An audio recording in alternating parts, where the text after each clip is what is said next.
गुरुजी प्रणाम, गुरुजी प्रणाम। नमो नमः। गुरुजी आरंभ करें। बिल्कुल बिल्कुल, विलंब हो गया, कुछ नेटवर्क प्रॉब्लम था और जल्दी आरंभ की। ठीक है गुरुजी, ठीक। सदोपास्यः श्रीमान् धृतमनुजकायै प्रणयिताम् बहद्भिर्गिरिवाणैः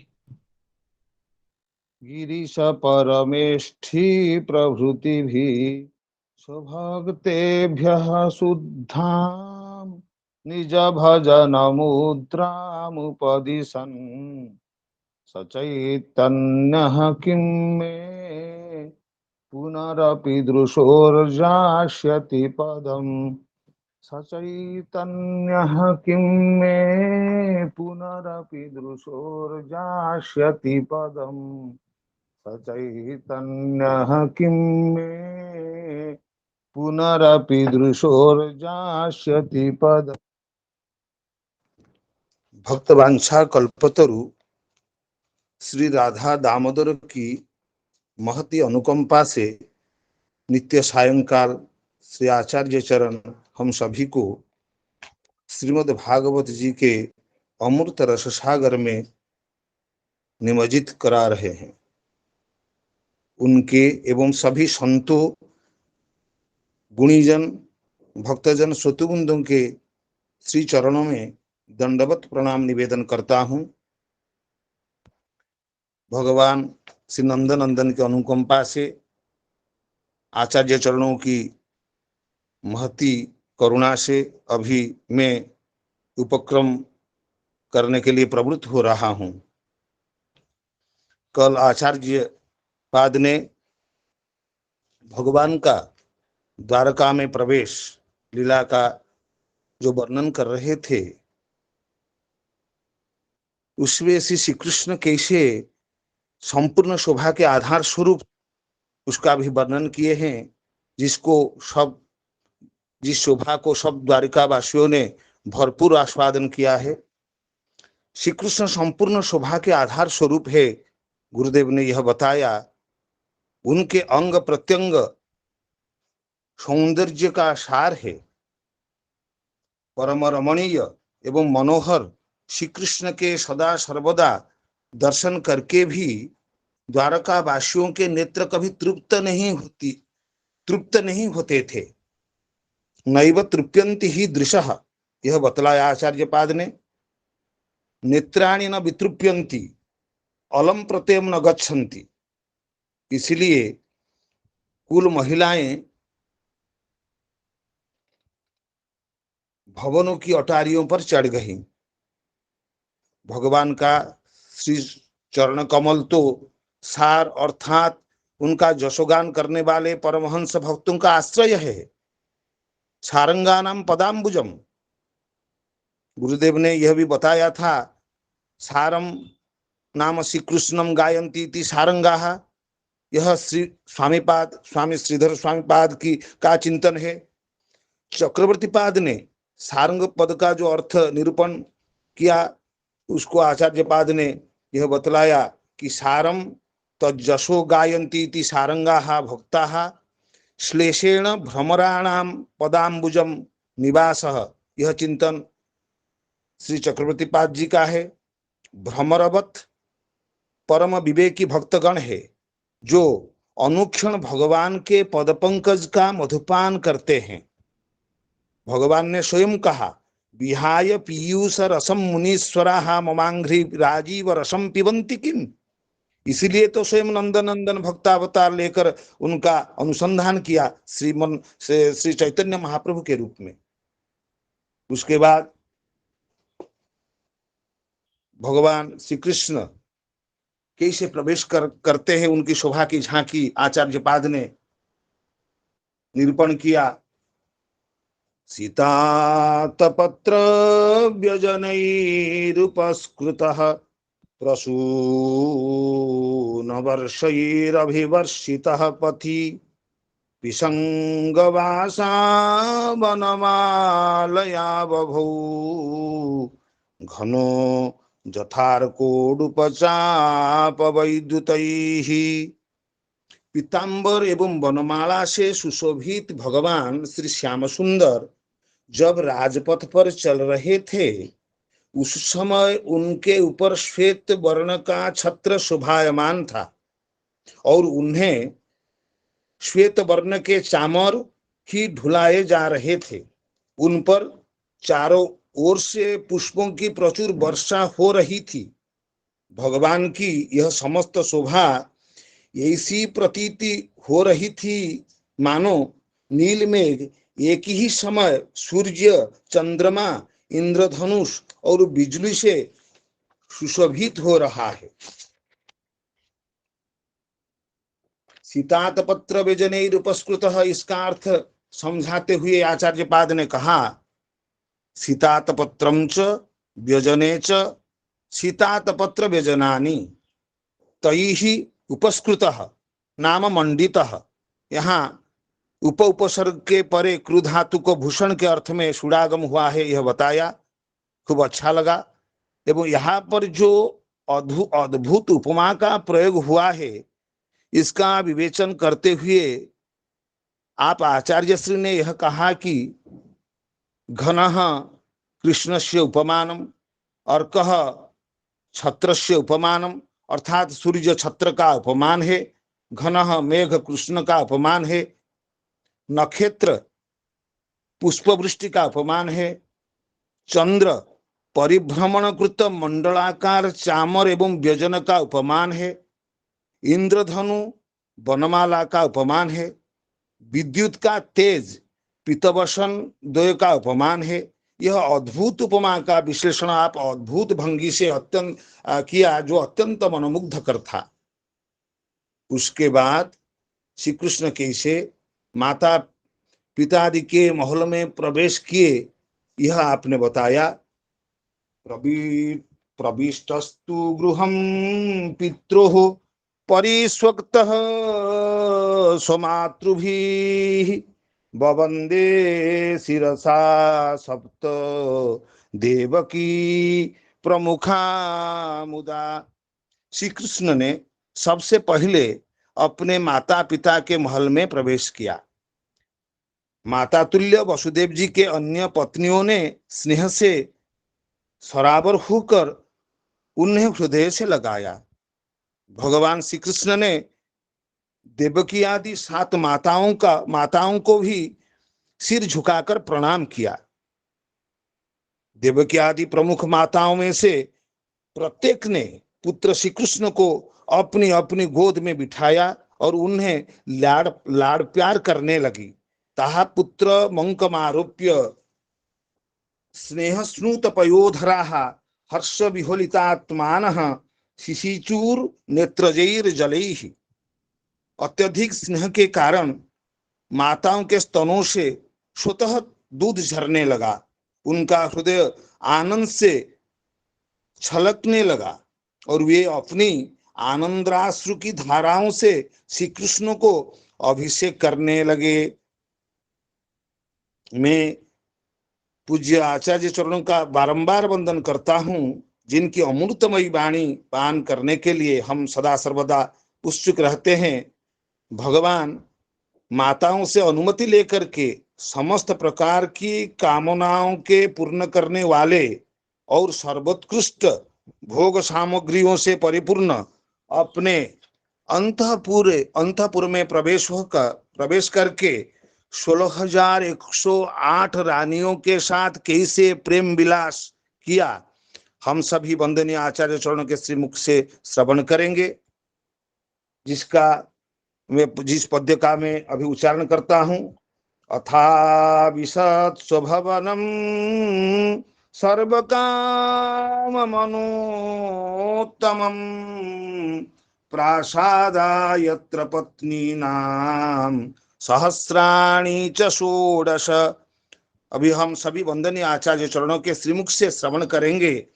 ये प्रेम विलास का जो वैचित्र, मैं आचार्य चरणों से प्रणति पूर्वक निवेदन करता हूं कि वे इस कथाक्रम को आगे बढ़ाएं, हम सभी को कृत्य करें, इस कथा सागर में अवगाहन कराएं। जय जय श्री राधे जय जय श्री राधे।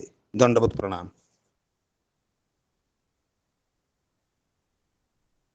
वंदेहं श्रीगुरो श्रीयुतपदकमलं श्रीगुरून् वैष्णवांश्च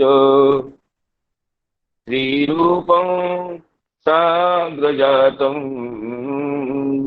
सहगण रघुनाथान्वितं तं सजीवं साद्वैतं सावधूतं परिजनसहितं कृष्णचैतन्यदेवं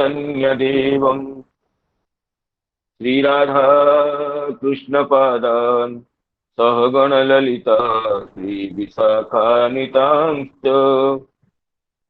रक्ताम्भोरुहदर्पभञ्जनमः सौन्दर्यनेत्रद्वयम् मुक्ताहारविलम्बि हेममुकुटं रत्नोज्ज्वलत्कुण्डलम् वर्षामेघ समाननीलवपुषं ग्रहेहारान्वितं पार्श्वे चक्रधरं प्रसन्नवदनं नीलाद्रिनाथं भजे अनर्पितचरिं चिरा करुणयावतीर्णः खलु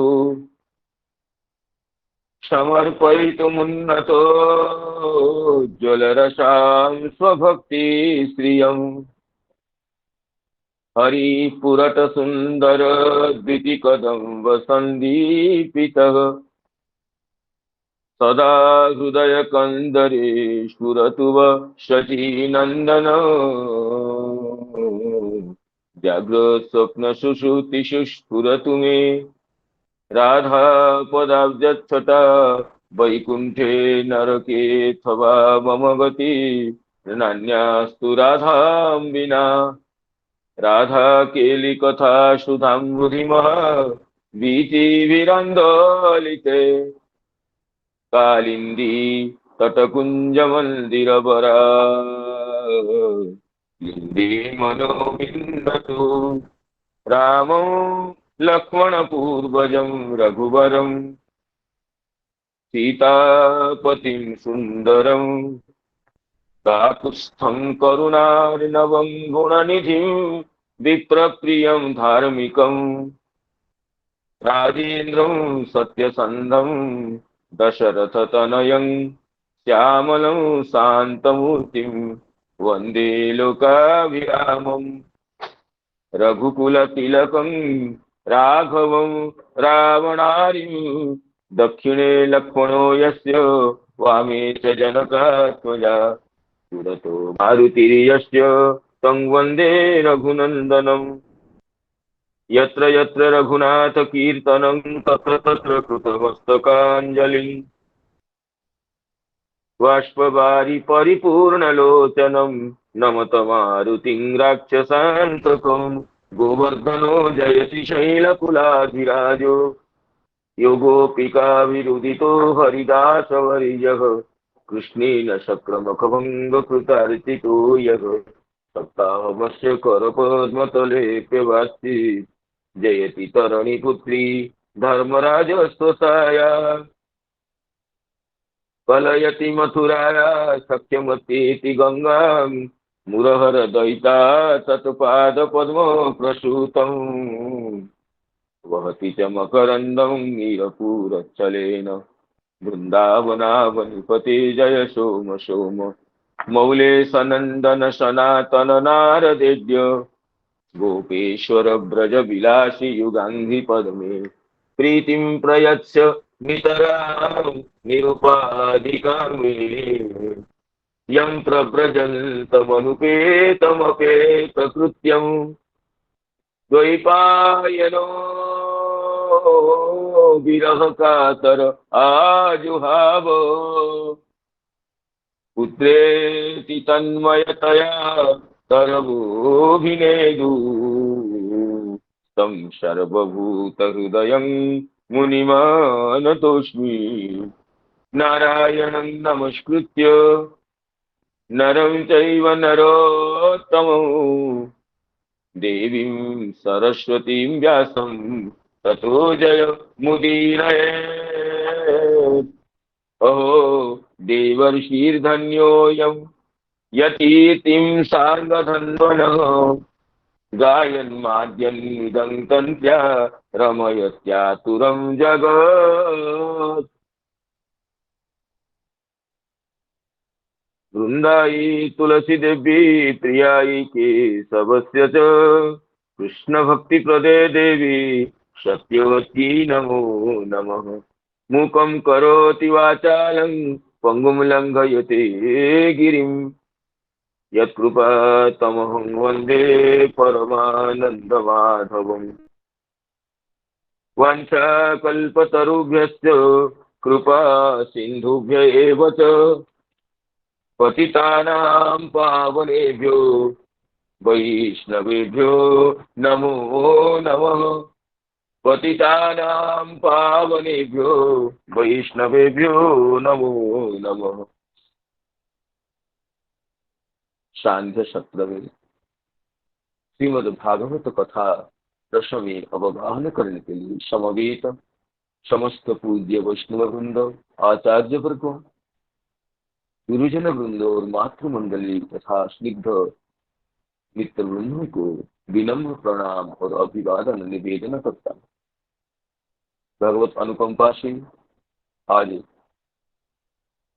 वो दिव्य क्षण उपस्थित है भगवत गुणानुवाद श्रवण कीर्तन मनन करने का। तो ये हमारे प्रिय मित्र काली प्रसाद जी गत दिवस कथा का सारांश अत्यंत विस्तार से प्रत्येक बिंदु पर विचार करते हुए उपस्थापन किए हैं। वो सुतराम श्लाघनीय और रमणीय तथा मनोरम है। अतः तदनुसार आज की कथा में प्रवेश करने की अनुमति की कामना करता हूं। भगवान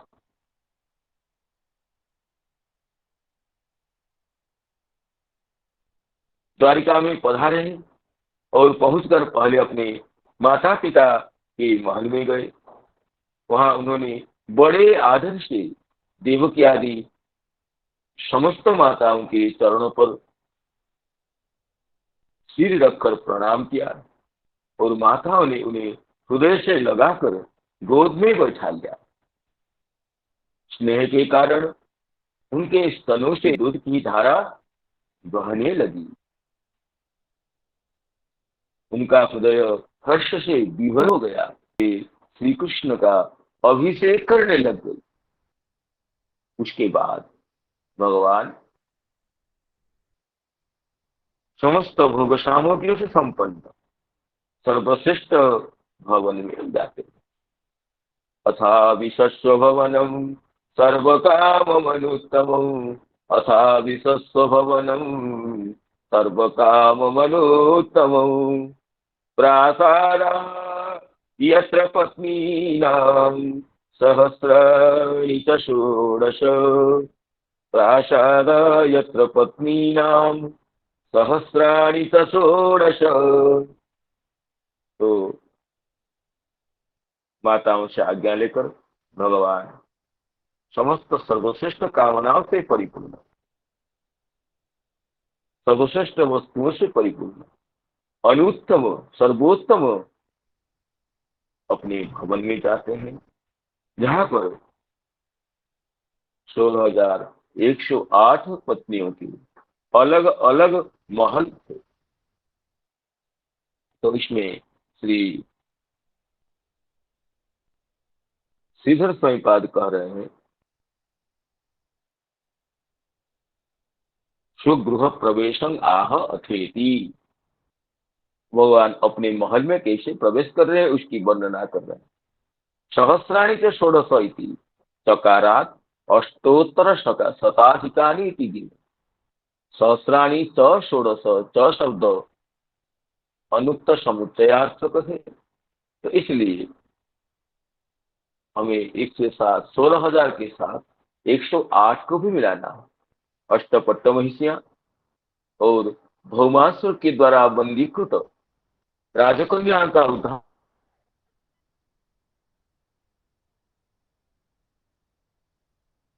करके जन के भगवान विवाह आपके थे वो 16,100 महिषियां। इस तरह मिलाकर के 16,108 महिषियों का अलग अलग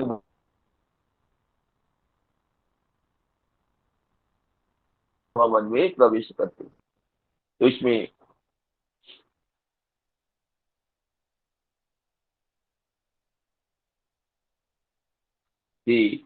टीकाकार दीपनी व्याख्याकार कहते हैं, पत्न्या एतेन यावन्त्यः पत्न्यः यावत्यः पत्न्यः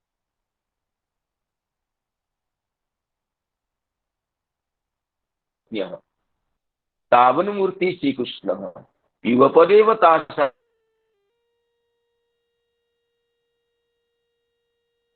गृहान् प्राविशत् इति ज्ञायते। जितनी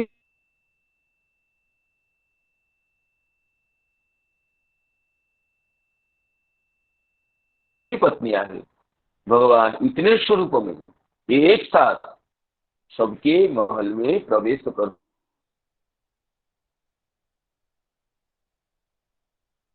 हैं, यह अर्थ बोधित होता है। सर्वासां तुल्य यत्र पत्नीनां सहस्राणि च षोडश सहस्राणि च षोडश पत्न्यः पतिं प्रोष्य गृहानुपागतौ पत्न्यः पतिं प्रोष्य गृहानुपागतौ विलोक्य संजात मनो महोत्सवा विलोक्य संजात मनो महोत्सवा उत्तस्तुरारात्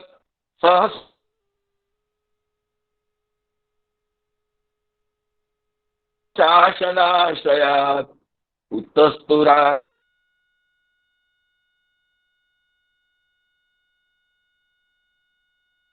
सहशासनाशयात्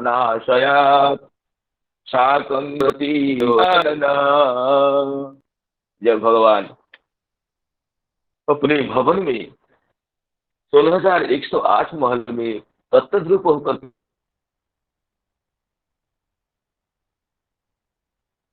के प्रवेश करते हैं, तो अपने प्राणनाथ भगवान श्री कृष्ण को बहुत दिन के बाद, बहुत दिन बाहर रहने के बाद घर आया हुआ देख करके रानियों के हृदय में बड़ा ही आनंद हुआ। उन्हें अपने निकट देख करके वे एकाएक ध्यान छोड़ करके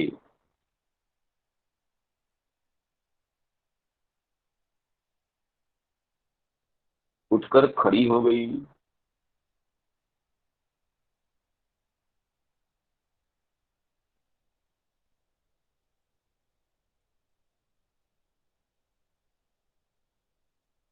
उन्होंने केवल आसनों को ही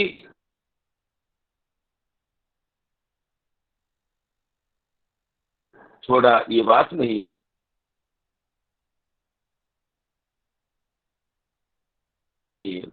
बल्कि उन नियमों को भी त्याग दिया जिन्हें उन्होंने पति के प्रवासी होने पर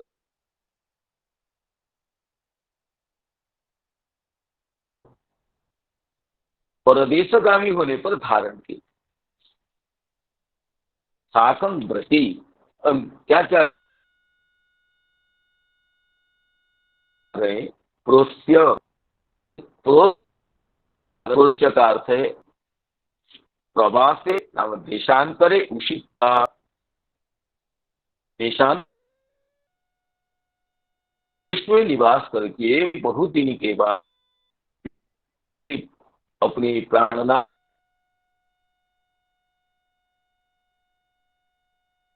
को अवलोकन करके आरात, आरात जो अव्यय है वो दोनों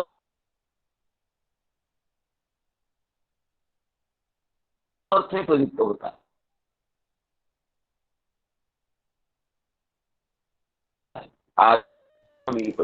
आवाज ठीक आती नहीं।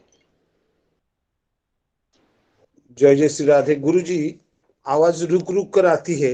सभी को अर्थ में तो यहाँ कहते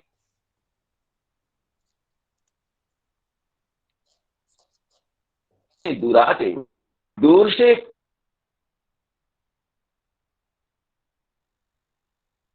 काली बाबू आवाज नहीं आती, गुरुजी को पता करो। हाँ, मैं संपर्क कर रहा हूँ माता जी, संपर्क कर रहा हूँ।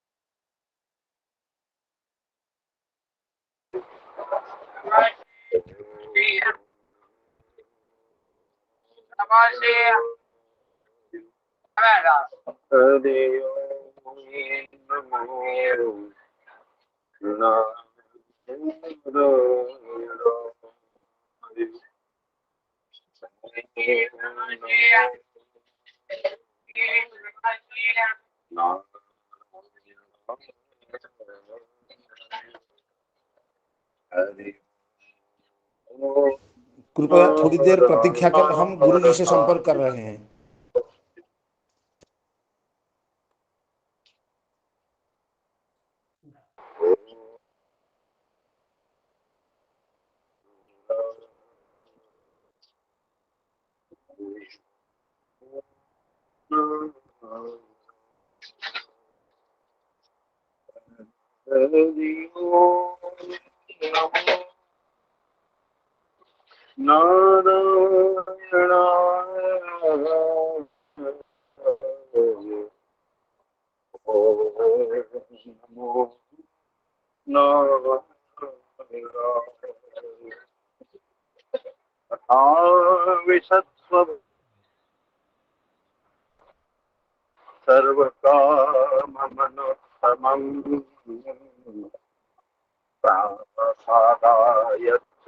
देखिए, अभी प्रयास करते हैं।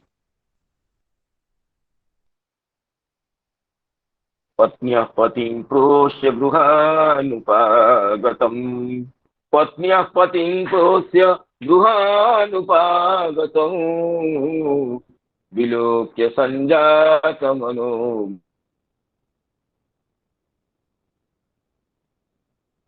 महोत्सवः, उत्तस्तुरारात् सहसा शनाशयात्, साकं गतिर्वीडितलोचनानन। आवाज आ रही है क्या?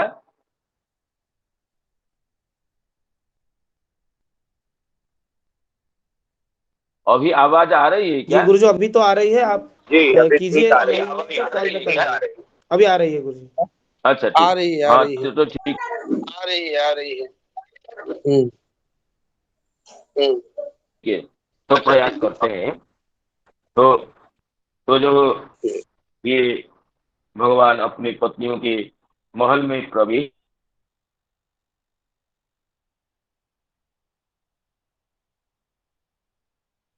करते हैं, तो ये पत्नियां आसन से आशय से दोनों से उठकर खड़ी हो जाती।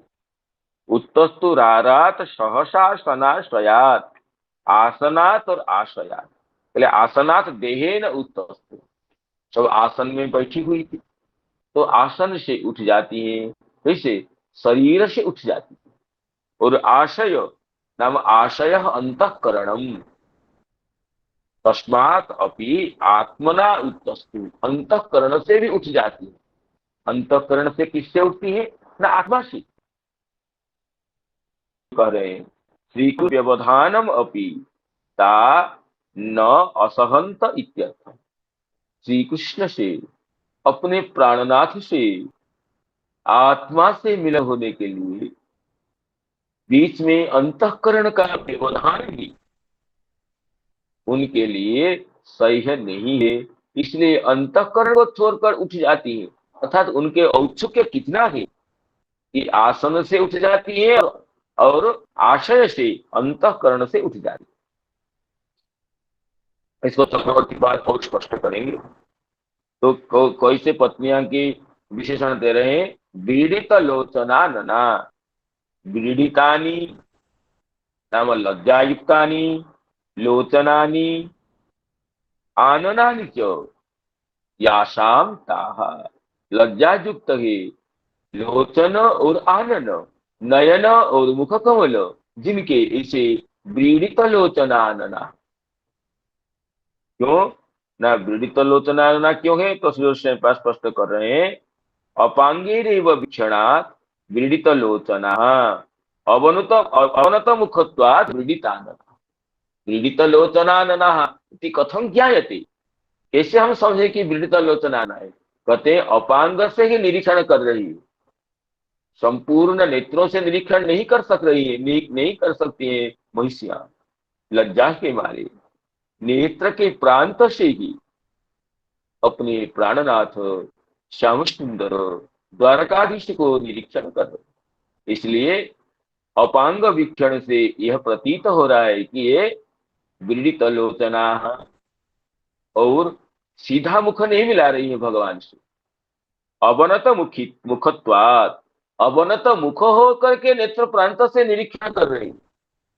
तो महिषियों का अवनत मुखत्व, सिर झुका करके देखना, मुख झुका करके अवलोकन करना, यह व्रीडिता ननत्व को, लज्जा से युक्त मुख कमल को द्योतित कर रहा। तो महिषियों का नेत्र लज्जा युक्त है क्योंकि अपांग से नेत्र प्रांत से निरीक्षण कर रही।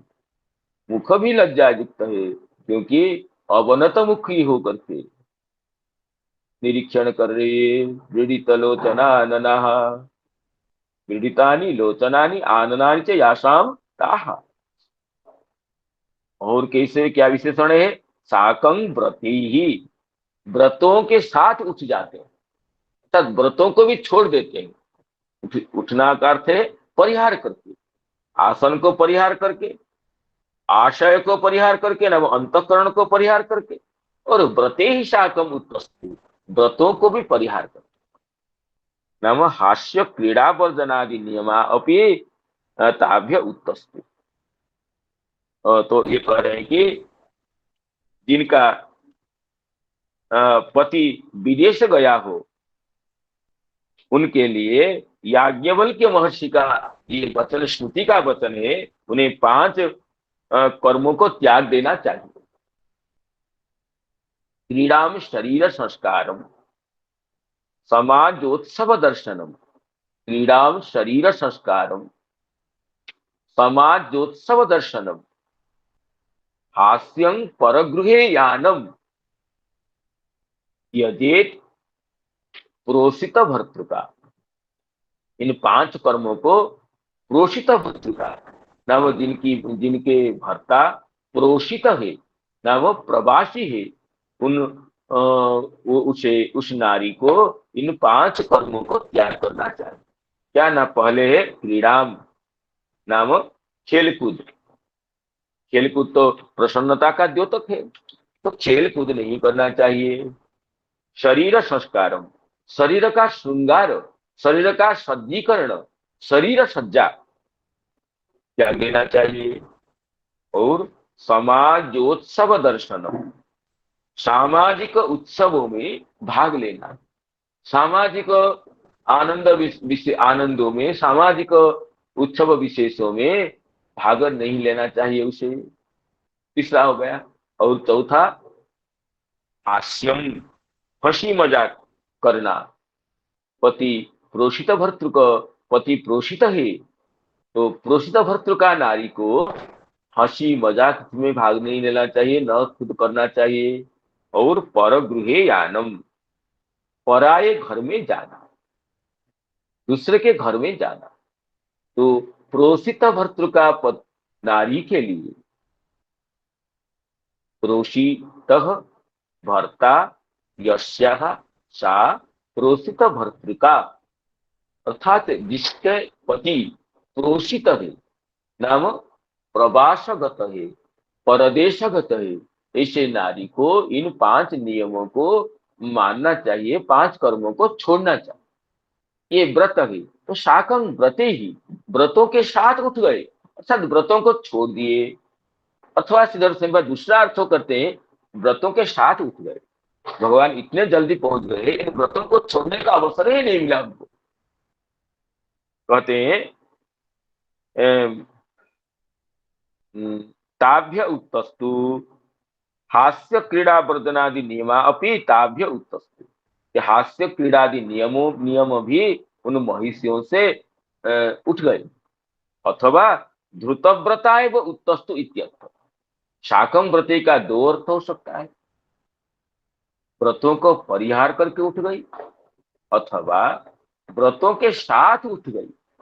क्योंकि ध्रुतव्रता एव उत्तस्तु, क्योंकि भगवान इतने जल्दी पहुंच गए हैं, तो उन व्रतों को छोड़ना, श्रृंगार युक्त होना इत्यादि, जो श्रृंगार तो नहीं हुई थी, तो शरीर का संस्कार भी नहीं किए थे, लेकिन भगवान इतने जल्दी पहुंच रहे हैं, तो अब उन नियमों को छोड़ना भी उनके लिए समय नहीं है। नियमों को छोड़ने के लिए अंतःकरण की स्थिति भी नहीं है, इसलिए व्रतों के साथ उठ गई। तो दो तरह की व्याख्या, व्रतों को छोड़कर उठ गई या व्रतों के साथ उठ गई, इस तरह श्रीधर स्वयं पर व्याख्या कर रहे। पत्न्य पतिं प्रोष्य गृहानुपागतम्, पत्न्य पतिं प्रोष्य गृहानुपागतम्, विलोक्य संजात मनो महोत्सवः, विलोक्य संजात मनो महोत्सवः, उत्तस्तुरारात् सहसा सनाशयात्,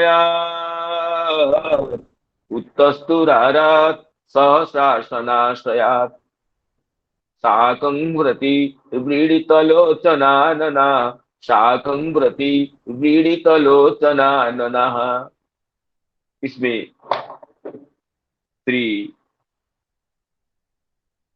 वीर राघव जी कह रहे, व्रतेभ्य उत्थानं नाम भर्त्रागमनार्थम व्रत त्याग। आसनात् उत्थानं प्रसिद्ध है, आसन से उठ गए तो प्रसिद्ध है ये। और व्रतों से उठ गए का अर्थ है अपने प्राणनाथ के आगमन समाचार को सुन करके व्रतों को परित्याग दिए। और आशयात अभिप्रायात उत्थानन, आशय का अर्थ कर रहे हैं अभिप्राय से उठ खड़े हुए, अर्थात विद्रुक्षोत कंठा त्याग दर्शन से जातत्व।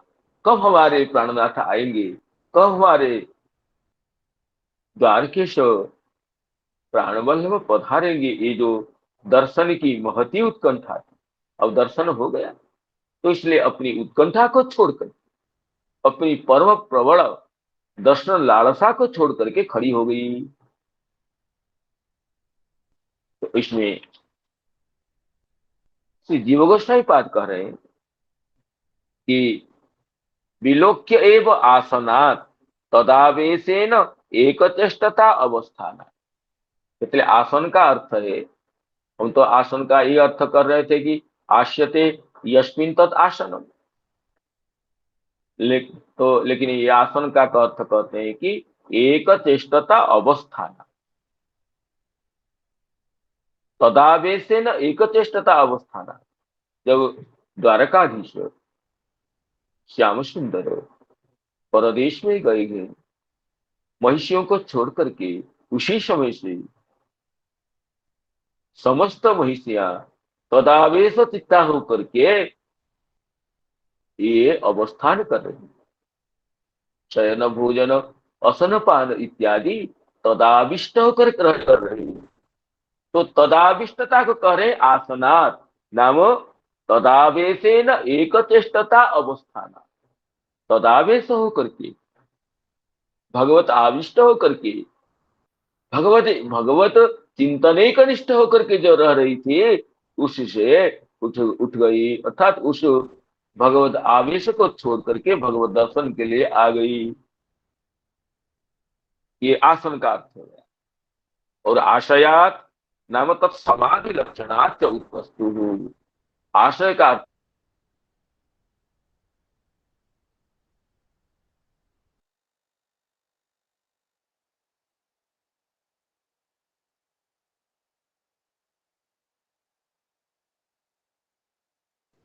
ध्वनित नायाति।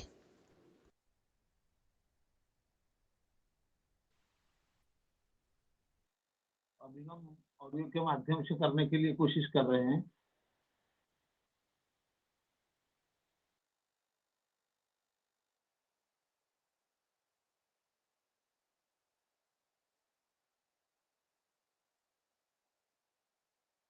कर रहे हैं तत्समाधि, एकता में होकर के एक चेष्टा।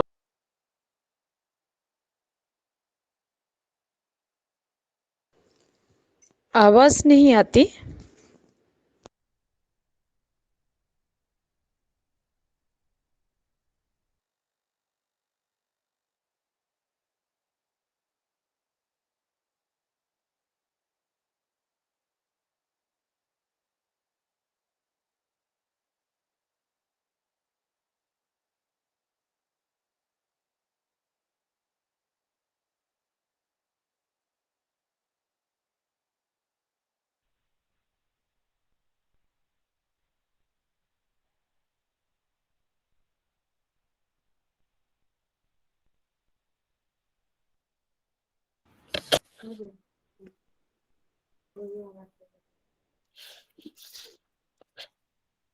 अभी गुरुजी आ गए हैं। अभी गुरुजी ठीक है, जुड़ गए हैं गुरुजी।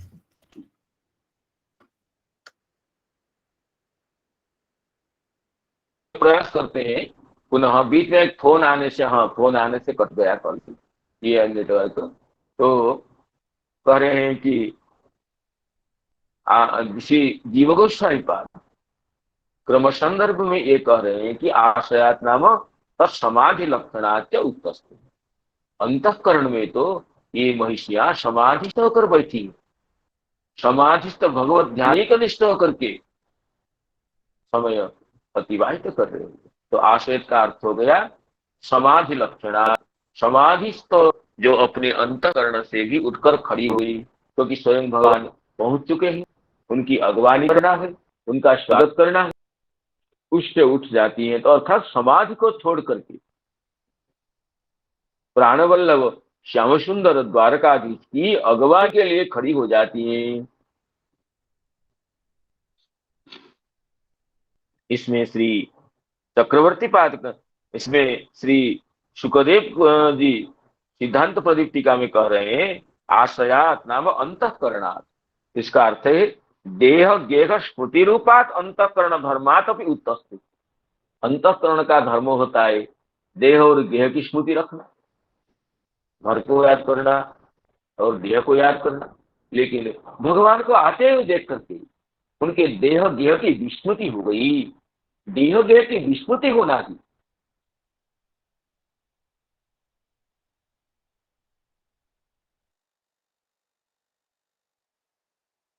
अंतःकरण से उठ जाना, ये तात्पर्य।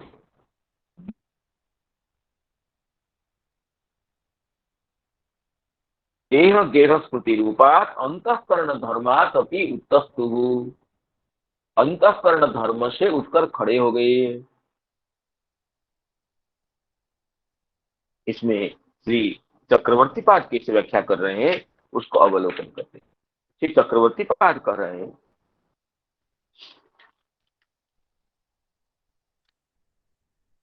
यावत्य महिष्य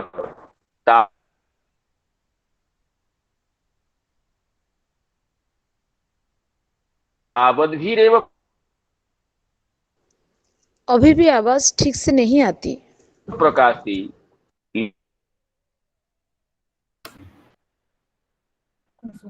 युगपत एव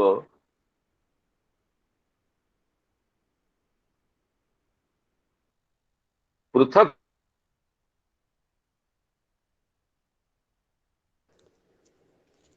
काली बाबू आवाज नहीं आती। हाँ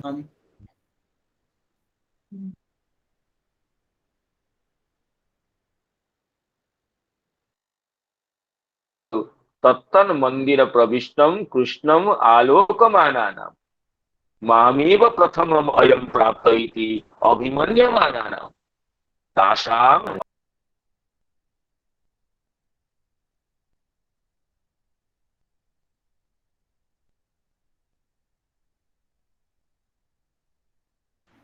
କଣ ଥିବ ତ? ହଁ ଏଇଟା ଥାଉ, ମୁଁ ତମକୁ ସେଇ ଗୁଗଲ ମିଟରେ ମୁଁ କହିବି ତମେ କର। आज्ञा करो इधर करो संग आज्ञा हेगलान सो रेडी हेगलान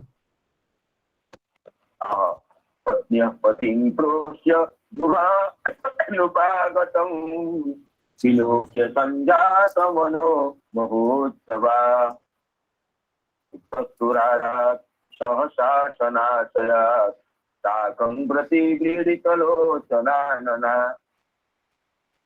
अभी आवाज ठीक आ रही है ना? जी गुरु जी आ रही है। अभी आ रही है।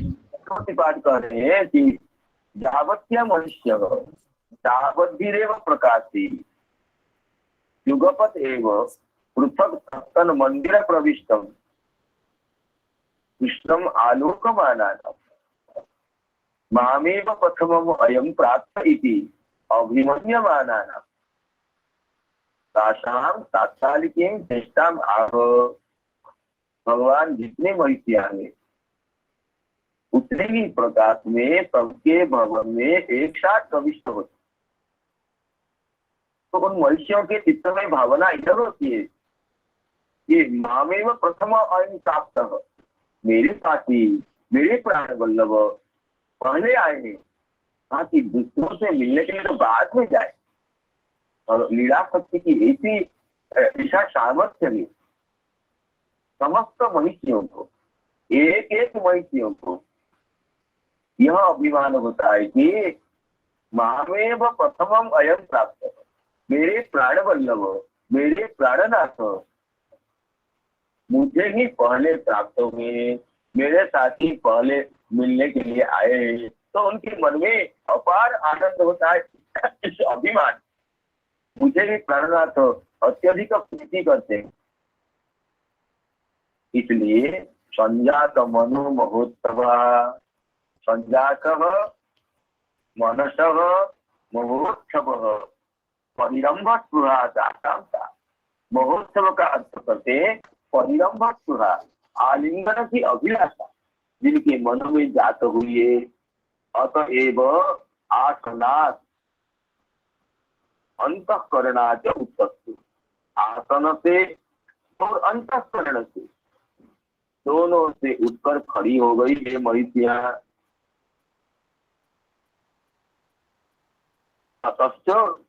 लोचना, जब आसन से उठकर खड़ी हो गई तुरंत ये लोचना हो गई। अपांगी रेव वीक्षणात् लोचना अवनत मुखत्वात् पीड़िता। तो स्वामीपाद जो कहे थे अपांग वीक्षण से ये पीड़ित लोचना है, अवनत मुख होने से ये पीड़ितानन है। अयम अर्थ, इसमें अर्थ को स्पष्ट करते हुए श्री चक्रवर्ती बात कर रहे हैं। आसन परित्यज्य प्रथमं देहेन एव परिरब्धुम उत्थिता। आसन को छोड़ करके साक्षात भगवान को आलिंगन करने के लिए, शरीर से आलिंगन करने के लिए पहले उठकर खड़ी होती है। मध्य लज्जया कुतम विघ्नम आलोक्य, तो बीच में लज्जा आ जाती है। सबके सामने भगवान को आलिंगन करने के लिए, प्राणनाथ को परिरंभण करने के लिए, तो बीच में लज्जा प्रकटित हो जाती है। तो लज्जा से जायमान विघ्न को अवलोकन करके, विघ्न को देख करके लज्जोत्पत्ति स्थानम अंतःकरणम से त्यक्ता। लज्जा की उत्पत्ति कहाँ पर हो रही है? अंतःकरण में हो रही है। तो लज्जोत्पत्ति स्थान अंतःकरण को छोड़ करके, लज्जोत्पत्ति स्थान अंतःकरण को छोड़ करके ये खड़ी हो जाती है। केवलम आत्मनाएव परिरेजिरे इति केवलम उत्प्रेक्षा एवं, कहते हैं उत्प्रेक्षा अलंकार, अर्थात अपने आत्मा से ही परिरंभण करते हैं शरीर को, अंतःकरण को छोड़। अंतःकरण में लज्जा की उत्पत्ति हो रही है, तो लज्जा की उत्पत्ति का स्थान जो अंतःकरण है, उस अंतःकरण को छोड़ करके, अंतःकरण को परिहार करके ये खड़ी हो गई। यहाँ पर उत्प्रेक्षा अलंकार है। तो अंतःकरण को छोड़ करके खड़ी हो गई, इसका अर्थ है अपनी आत्मा से आत्मा से आलिंगन करने लगी, शरीर से आलिंगन कर नहीं पाई, आत्मा से आलिंगन कर रही है। तो इसमें और स्पष्ट कर रहे हैं,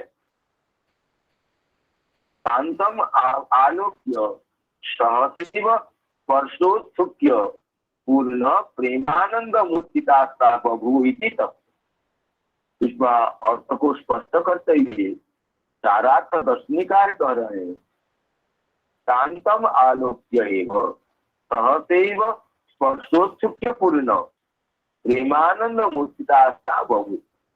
अपने प्राणनाथ को आए हुए देख करके उनको इतने आनंद हुआ, उनको आलिंगन करने की, स्पर्श करने की ऐसी उत्सुकता हुई कि ये आनंद मूर्छित हो गई, अंतःकरण को छोड़कर उठ गई। चीज का अर्थ है अंतःकरण ही विलीन हो गया, आनंद मूर्छित हो गई। क्योंकि मूर्छायाम सत्याम एवं सुषुप्ति प्रलय इव अंतःकरण व्यवधानाभाव सिद्धे। क्योंकि अंतःकरण का व्यवधान तभी निरस्त होगा जब मूर्छा होगी। सुषुप्ति अवस्था में या प्रलय अवस्था में जैसे अंतःकरण नहीं रहता है, सुषुप्ति अवस्था में अंतःकरण का तिरोधान हो जाता है, अंतःकरण भी सुप्त हो जाता है। प्रलय अवस्था में जो अष्ट सात्विक विकार की अंतिम अवस्था प्रलय अवस्था है, तम स्वेदो तो रोमांच स्वरभंगोथ बेपतु वैवर्ण्यम अश्रु प्रलय इत्यस्तो सात्विका बताते कहे। अष्ट सात्विक विकार की जो अंतिम अवस्था प्रलय अवस्था है, उस प्रलय अवस्था में भी अंतःकरण का विलय होता है और सुषुप्ति अवस्था में होता है। इस तरह मूर्छा अवस्था में भी, मूर्छित अवस्था में भी अंतःकरण का विलय हो जाता है, अंतःकरण का लय हो जाता है। इसलिए अंतःकरण से उठ गई इसका अर्थ है कि महिषिया आनंद मूर्छिता हो गई, वर्षोत्सुक्य पूर्ण प्रेमानंद मूर्छिता बभूवु। स्पर्श की उत्सुकता से परिपूर्ण प्रेमानंद से अत्यंत मूर्छिता हो गई, भगवान को आते हुए सहसा तो आसन से खड़ी हो गई, उसके बाद तो प्रेमानंद से मूर्छिता हो गई। अर्थ है। और शाकं व्रते व्रतानी तो यह महर्षि याज्ञवल्क्योक्त स्मृति प्रतिपादित उन व्रतों का ही उल्लेख करते हैं। क्रीडाम शरीर संस्कारम समाजोत्सव दर्शनम आच्यं परगृहेयानम हृदयुजे दूतव्रता आच्यं परगृहेयानम यजे क्रोशितवत्सुका इति व्रते सहिता एव उत्तस्ति तेषां व्रतानां पतिं दर्शयितुम् अनुचितानामपि सहसा त्यक्तुम् अशक्यत्वात् तैः शाकमेव उत्तस्ति। अपने जो क्रोशित भर्तृका के व्रत को अपने प्राणनाथ को दिखाना नहीं चाहिए, लेकिन सहसा उन व्रतों को परित्याग करने की स्थिति न होने से, सहसा उन व्रतों को परिहार करने की अवस्था न होने से ये मनुष्या व्रतों के साथ ही द्रुत व्रता होकर भी खड़ी हो गई। तपस्य तेन दृष्टा तासाम असंस्कृत शारीर परिच्छदता स्नेह वर्धनाय एवं। तो भगवान जो पत्नियों को देखते हैं, मनुष्यों को अवलोकन करते हैं, देखते हैं कि उनके शरीर संस्कार नहीं हुआ, शरीर श्रृंगार रहित है, वसना भूषण अलंकार विवर्जित, अर्थात मूल्यवान वसन मूल्यवान अलंकार और आभूषण नहीं पहनी है, तो अपने विरह में पत्नियां द्रुतव्रता भी घोषित भर्तृ का व्रत का पालन कर रही है। ये दर्शन करना भी भगवान के लिए ये तो भगवान के स्नेह वर्धन का हेतु हो जाता है। यद्यपि व्रतों का दर्शन नहीं कराना चाहिए प्राणनाथ को, फिर भी समय की स्थिति न होने से व्रतों के साथ जब ये महितियां उत्तर खड़ी हो जाती है तो उनके असंस्तुत शरीर परिषद का दर्शन करना भी भगवान के स्नेह वर्धन के, स्नेह संवेदन के हेतु हो जाता है। इस तरह चक्रवर्ती पाद इसका आशय को स्पष्ट करते हैं। पत्न्या पतिं प्रोच्य गृहानुपागतं, पत्न्या पतिं प्रोच्य गृहानुपागतं, विलोक्य संजात मनो महोत्सवा, विलोक्य संजात मनो महोत्सवा, तत्सुरारात् सहसा सनातया,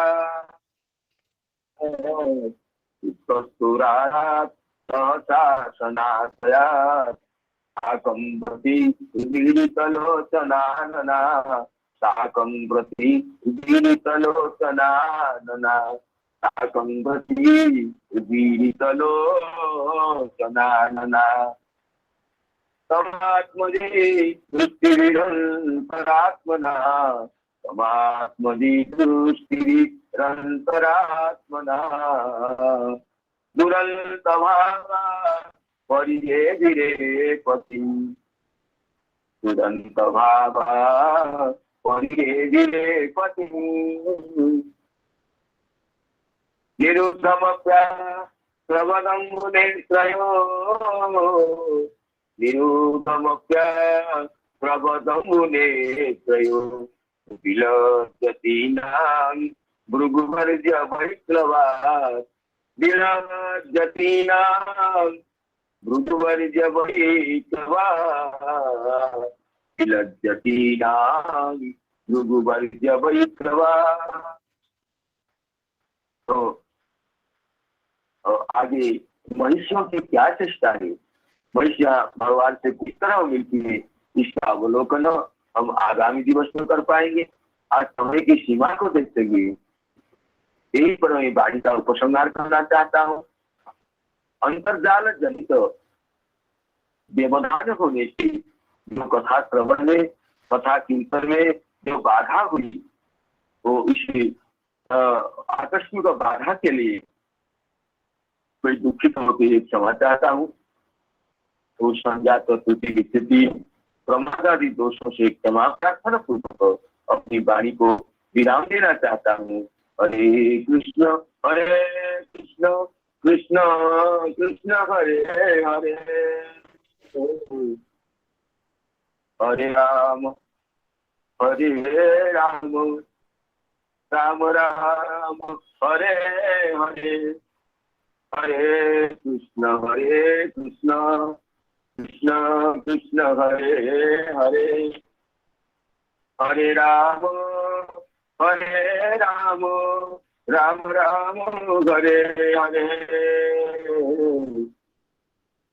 हरे कृष्ण कृष्ण कृष्ण हरे हरे, हरे राम राम राम हरे हरे। जय जय श्री राधे श्याम। श्रीपाद हरे कृष्ण प्रभु जी की जय, समस्त भक्त वृंद की जय, जय ग्रंथराज श्रीमद् भागवतम की जय। जय जय जय जय। प्रभु कल हरे कृष्ण प्रभु